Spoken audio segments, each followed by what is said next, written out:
Koehler, and welcome to you both. Thank you.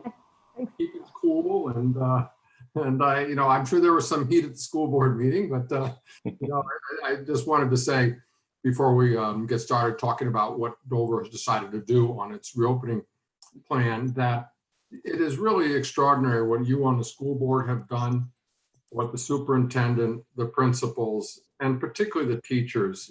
The state gave you 1 week to get ready for remote learning, and by gosh, the teachers stepped up and everybody stepped up, the school board stepped up, and it was really amazing that there is a possibility of taking care of the students, and my goodness, feeding them the lunch, the meals program, and I think Dover has a lot to be proud of because of the leadership of the school board, but also the leadership in the schools. And goodness knows we have enormous challenges ahead of us. I wish there were more guidance from the state, but I particularly wish there was more money from the state, because this is going to be very tough on budgets. And I really hope that there will be a recognition of what it takes to have everybody in the Dover schools do what needs to be done, and to bring our students back safely. And I spent 44 years in the classroom, and I have thought, what would I do? What would it be like? Not just, I'm really not so much worrying about me so much and my health and safety, but what about the students? Because they always come first. And I am just so impressed by the way the school board has put Dover students first. So I thought maybe Rachel and Zach, we could start out with just what you've decided and really how you came to the decision point that you made last night. So Rachel, if you wanted to start off and let us know. So we went into this, I think, like a lot of districts, starting about a month ago or so, saying, okay, we have 3 options. Can you hear me okay? We have 3 options, right? We could do full in-person, we could do a hybrid model, or we can do full remote. And we knew that we needed to improve on what happened in the spring, right? I think the district teachers really stepped up, but like you said, they only had a week. There were problems. Not every student had a device. We had issues with internet access. So we sort of knew if we were going to do virtual, we needed to improve on that. And we knew that a virtual component was going to be part of whatever we did. So that's why we voted to move to one-to-one devices for the upcoming school year to sort of fix that. And then, like I said, we have the full in-person or the hybrid model. And the school leadership team sort of worked and started developing these models, and we sent out parent surveys, and it was really clear we wanted an improvement we wanted to make sure things were safe. We wanted an improvement on virtual learning, and parents really wanted some form of in-person instruction, which, as the mother of a young child, I completely understand, right? If you're working, particularly if you're a single parent, you can't work and take care of your child at the same time. So I think that was sort of the overwhelming thing we heard from the survey was improve any virtual aspects, keep things safe, and if we can get the students back, get the students back. But I think what happened, and I think a lot of us came out of the meeting on Wednesday saying like, okay, maybe we can make a full hybrid system work where we're doing 2 days in, 3 days out, and sort of alternating groups.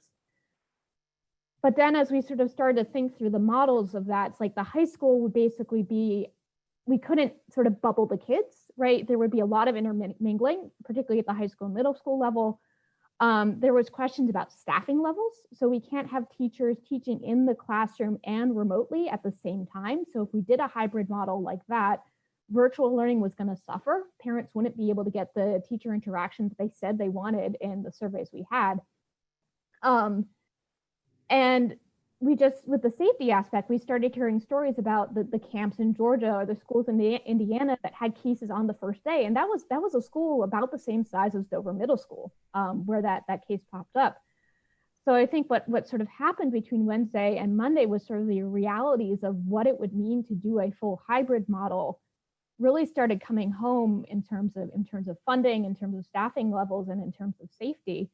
So we sort of pivoted to this mostly virtual priority services model where we know there are subgroups of kids that need to be in person, right? They have special services that can only be done in person. We have CTC coursework that can only be done in person.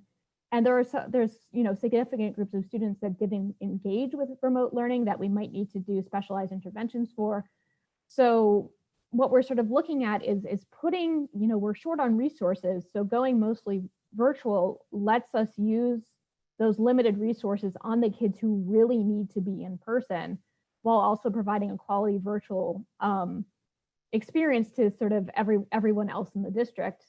And then we also have a plan to reevaluate on a regular basis to see and sort of look around and see what's happening. Can we safely bring in more students? If we get more funding so we can hire more people or get PPE or get more buses, can we maybe look at bringing in more students over time as we see how things are going? But that's sort of where we ended up in a nutshell. Zach, I don't know if you want to add anything else to that, but the reevaluation, it does make it a little hard for parents to plan, but there's so much changing, and if the illness starts to spike up again in our area, this lets the Dover schools kind of anticipate and plan reasonably. And I will say too, it's kind of nice we're not having to talk about school buses. I like that. But Zach, I wondered if you could follow up a little bit on those students who are going to be coming back and how they're going to be safely welcome into the schools. And also would talk just a little bit, because I'm not sure everybody realizes what an extraordinary effort has been underway to feed those children who are on free and reduced meals. And of course that need continues. So I wonder if you could maybe talk a little bit more about some of the details of this for these students. Yeah, so I mean, for the students that is that phase 1 reentry, the students that we know need to have that in-person education, the ones with special services, the one with IEPs and the CTC. I mean, it is still right now in the planning phases, right? So last night, that meeting was all about the administration coming to us, giving us our 3 plans, and they really need direction of like, okay, what do you guys want? Because this is when the real work is going to start happening now. So last night we gave the district their direction of this is what we would like to see, based on safety concerns. And I think it was Dr. I don't know if it was you, Dr. Burdin, or Dr. Meebert brought up of like, hey, there's been some big things happening in the state. There was the NASCAR race, a lot of out-of-state tourists coming into the area. We don't know what it will look like from a COVID-19 perspective in cases of spiking. So that's why we really went with that virtual, but knowing that we need to have some students come into the schools. And so now that the administration has a direction, they're going to start doing the real planning. They've already started today, and I'm sure they were starting last night, to be completely honest. And they're going to come back to us, I believe, at our next meeting, which I believe is this Monday, and over the coming weeks of fleshing out those ideas that we kind of threw around the table last night that follows that direction. Specifically to the free and reduced lunch students, that was actually a concern that got brought up, and I don't know who did bring it up last night, but the idea of we're not sure if the state of New Hampshire is going to put in a waiver again for the USDA to get those free and reduced lunches. So as of right now, the district is going to be on the hook for paying for these meals to get these meals out there to free and reduced lunch students and all students. So those are just some of the questions that we need to still research from an administrative level of, what's this going to cost us? And I think, one of the main reasons that we decided to do the virtual learning was there were still so many costs that were up in the air. How much is it going to cost for a higher grade filters for our HVAC systems? How much is it going to cost? I think one number that was thrown around was potentially it being $50,000 per bus if we needed extra busing. I mean, the costs add up very quickly, not including, the PPE that we need to provide our teachers and our staff for them to feel safe being in school. And honestly, with every year, and I'm sure Senator Waters, you keeping tabs on how things go along in Dover. Every year, the budget is a big discussion point and a big argument back and forth. And honestly, at this time, with us not knowing what type of funds are going to be coming from the state or the feds, we need to be careful, because we do not want to blow a hole in our budget Really and important. affect us later down the road. Watch so hard at the state level to make sure that extra $100 million was in the budget. And now, of course, we have to revisit the 2021 budget. But I will tell you the highest priority among Senate Democrats is going to be to maintain that funding in 2021 and do what we have to do. And it is my hopes that in the next CARES Act package, which I think will get negotiated in next week, that there will be some more funding for the schools. But this is the uncertainty that makes it so hard to do what you're going to do. And I worked with Betsy Andrews Parker on that waiver issue for the summer, and I will try to follow up on that. And I'm sure you all will be following up on that as well, because obviously that's essential. We have to feed these children. I had a question on remote learning that came up, particularly when I was talking with the Dover Youth to Youth about what they're seeing from increased drug and alcohol use, because the students are home and so many of them are home without parents.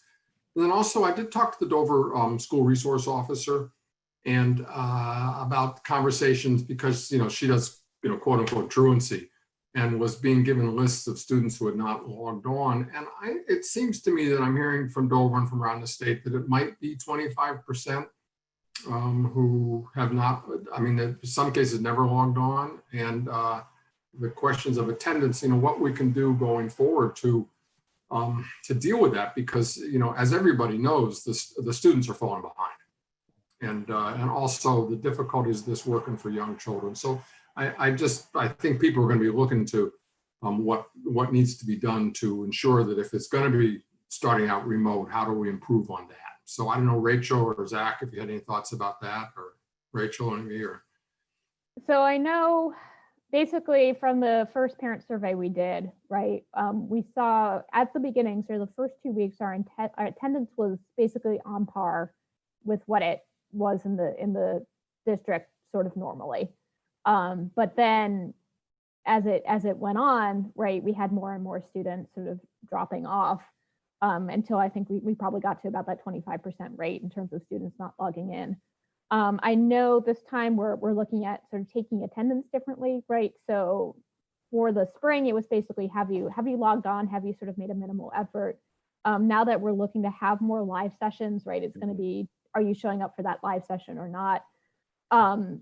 And in that priority services model we have, we do sort of have something in there potentially for if there are students we know didn't engage in the spring, or if we have some students who aren't engaging in the fall.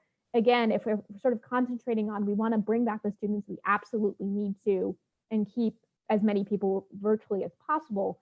If there are groups of students who aren't engaging virtually, we now have the space and flexibility in the school to say, all right, here are the students we might really need to bring in. And that could even just sort of be sort of a short intensive, right? Like, let's bring you in for a couple of days. Let's get you reacquainted with your students. Let's see if there's something going on we need to help fix. And then potentially, moving students in and out in that way. Again, sort of having that flexibility against it to move small groups of students in and out. I think that there'd be an opportunity for youth to youth or for other kinds of screen time on drugs and alcohol. And of course, I have done a lot on child sexual abuse prevention education, and I'm really pleased to say that my most recent bill was signed by the governor, which is going to increase the number of personnel that are going to get training and need to have background checks on. And so anyways, this is ongoing. And as I'm sure you know, there's real concern because students have not been in schools where often disclosures take place.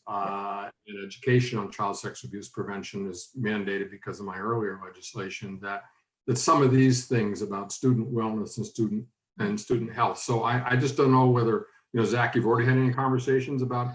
Well, so I wouldn't say we've specifically had conversations about, drug and alcohol use, et cetera. But I think one of the things that was discussed last night was, there's a huge emphasis now on a set schedule which we know, people that have schedules, it helps with their day to day of, having that daily what needs to get done. And so, like we said back in the spring, I think the entire world was kind of in uncharted territory of like, okay, you have a week for New Hampshire schools, you have a week to get online. And so, yes, unfortunately, there were some things that happened but that's the point of education. We learn from our mistakes of, hey, what works, what doesn't work. And now, because of some of the great feedback we've gotten from parents, students, staff, teachers, there's a huge emphasis on that scheduling. So hopefully, having that set schedule of those morning, classroom meetings, teachers can have that interaction with their students, and maybe they can notice things a lot quicker of, hey, this student seems to be a little bit off today. Maybe I should reach out to them, set up a one-on-one meeting. Let's talk like teachers do in their day-to-day, in-person education. So I'm really hoping that more set schedule and more, I guess, normalcy of a school schedule in the virtual world can help with those issues that you're talking about. And also, just to add one more thing, is we are still leaving open the possibility of things like sports and extracurriculars, right?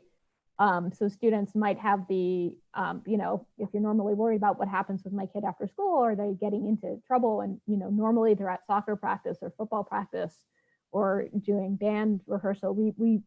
I think we should really strongly figure out a way to make that work safely.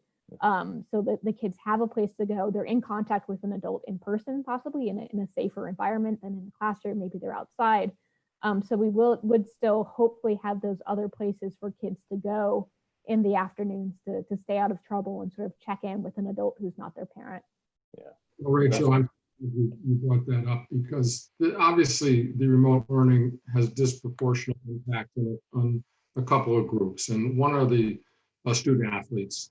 And it's not only that it's tough about the teams, but athletics provides such extraordinary self-discipline and all the good social skills and sense of community and so forth, as well as some students who see athletics as something that they're very committed to and would continue to play in college, and it's tough. The other group I'm kind of we did the last few minutes to talk about a little bit is, as you know, I've done a lot with career and technical education and have established the state advisory council and tried to put more resources into that, which we have achieved in the last 2 budgets. But here we are, and I know that the CTCs have been working very hard all summer. Eric Frauworth at the state, who's the lead in the DOE, and I work with him, and our advisory group has been meeting about, what to do about potentially extending graduation for those students who have not been able to finish what they need for hands-on experience to get the certification. It's not just getting the graduating credits, but if they're going to be certified, they need to have certain kinds of in-person education. And I know there's some attempts to do that and internships as well. But I'm not sure whether you received the state advisory on CTEs that came out last week, which did kind of recommend that the schools try to front load the practical and hands-on CTC courses into the first semester and then the academic requirements into the second. And so here we are. So I'm just wondering, just how you're going to move forward on the CTC. And, I'm, as you said, you've made a decision and you might bring some of those students in. So maybe we can update later, but I didn't know, Zach or Rachel, if you had some thoughts about how to deal with this group of students that is so disproportionately impacted. Yeah, so we did spend a pretty good chunk of time last night, especially when we got into discussing high school and what the virtual scheduling for high school would be. I did bring up, and we had a good conversation, the whole board and the new CTC director, of us saying we think the board thinks it's extremely important that CTE students are part of that phase one, specifically because of that. You know, there's only so much you can do looking at YouTube channels or giving the CTE teachers giving paperwork virtually. Those type of programs are so hands-on. The auto mechanic, the hairstylist, cosmetology, that stuff, you need to be in person, have your hands on tools and having that real world experience. So CTC was definitely one of those, and that one of those programs that I'm not sure at the beginning of the meeting if they were going to be part of phase one, but towards the end, it was in huge agreement that those students need to be brought in as soon as possible. Well, thank you. You know, my interest in economic development and jobs, it's like these are the students, particularly in healthcare and some of these other fields, and with IT, because of the shift of jobs towards these fields, that they're going to be the ones that are able to help rebuild our economy. So I just, you know, kudos again to the Dover School Board and Dover Schools for doing everything that can be done for these and really for all students. Well, we've really raced through a lot, and I wanted, you know, just to have a moment to see if there's something that either of you would like to bring up or to tell people how to get in touch with you or whatever you'd like to do. So Rachel, any last thoughts? And yeah, I mean, I really want to say, like, I'm so sorry, right? Particularly to all the working parents out there, single working parents in particular, right? I know we have put you in an impossible position, and that's because to a certain extent, we've been put into an impossible decision, right? In terms of, we haven't seen a coordinated federal response. The state level response has been good, but still the lack of guidance and lack of funding that we receive from the state has really made it impossible at this point in time for us to give more students in-person instruction. And I really think as we're doing the reevaluation, right, we know I'm going to fight to get as many students into the school building as will be safe and as we can handle, right? Because like I said, I know we're putting an impossible burden on working families. There are groups of parents and other organizations in town looking at putting together learning pods. I asked last night at the meeting about the possibility of potentially bringing small groups into the school to do virtual learning in the school in smaller bubbles, which might be safer. And I just want to say we are aware of just the massive childcare emergency that's happening right now that schools are a part of. We're going to do the best we can, and we're going to look to community support to do the best we can for working parents. And yeah, feel free to email me at rachel.burdin at, if I get this right, dover.k12.nh.us. There you go. But just to all the working parents out there, I hear you. And again, I'm sorry, but we are going to do our best to support you through this time. thank you, Rachel. And Zach, any thoughts you'd like to leave us with? Yeah, so Rachel, in case people don't know, Rachel and I are also both on the collaborative committee that is basically a working body to open up and have more frequent communications between the school board and the city council, and not just have our discussions only happen at budget season. So we're trying to set up a meeting for later this month. And I think a lot of these topics that we've discussed today are going to be talked with the city council and see, is there anything they can do to help us? You know, if we go down this learning pod model, is there an opportunity for us to use city buildings to, again, spread, you know, have smaller pods available in more locations? Not just, it doesn't have to be just at school. If it's in a location that we know can be safe, is ADA compliant, provides the needs that are necessary for, you know, students, then all options should be on the table for stuff like that. And so if you have any suggestions for us to talk about at that collaborative committee, you can email Rachel, you can email myself, z.Koehler, Koehler at dover.k12.nh.us, or I think it's Dover School Board all at dover.k12.nh.us, and give us your ideas, because, you know, no plan is perfect. I think we said this a bunch amongst each other over the past couple of weeks. We're basically trying to play the best hand of cards we got. and we need suggestions from people. We need ideas from people, because that's how we can, we can start talking about that stuff. So, we're always open for an email, and, believe it or not, we do like hearing from people. We don't normally get emails from people unless it's something huge. So please, we like to hear from you, and we want to hear your feedback. Well, thank you so much. And, I want to thank again Rachel Burdin and Zach Koehler. And I think everybody from this conversation knows what committed and compassionate folks we have on our school board, and the teamwork that is here across the city schools and across the city government to do what's best and to find a way forward for our schools. And so thank you again. Thank you. Thank you. I bet you will be having an update as time goes on, but thank you.